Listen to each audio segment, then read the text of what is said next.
faut savoir que les auteurs, ils sont de différentes époques. De noter, c'est qu'au départ, on a plutôt du chant liturgique écrit en slavon.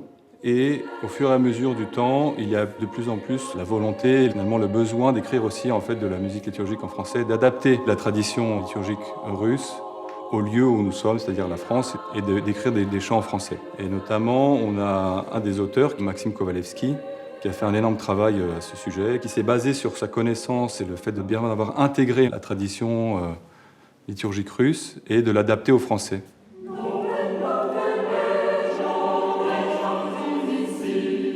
De Kovalevski, on a chanté Noël Nouvelet, qui n'est pas un chant liturgique à proprement parler, mais qui est un chant qu'on peut chanter comme un chant de Noël qu'on pourrait chanter dans les festivités autour de la Nativité, qui est l'adaptation d'une mélodie ancienne française. Mais alors, par contre, on sent beaucoup l'influence russe dans sa façon d'harmoniser ce chant.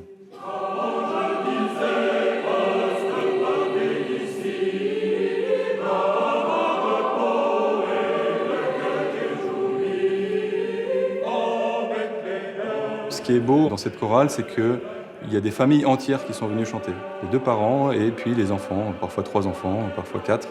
C'est une œuvre de transmission qui est belle et en fait, le fait qu'on soit tous réunis autour du chant et de ce partage du chant liturgique et de la foi, c'est quelque chose de très fort. Et je souhaite que ça continue. J'espère que la Sarre va continuer encore 100 ans et surtout attirer de plus en plus de jeunes pour les amener au Christ, à l'Église. Les circonstances de la vie moderne, on le voit bien, n'attirent pas les jeunes à l'Église. Or, la vie en Christ se fait dans la vie de tous les jours.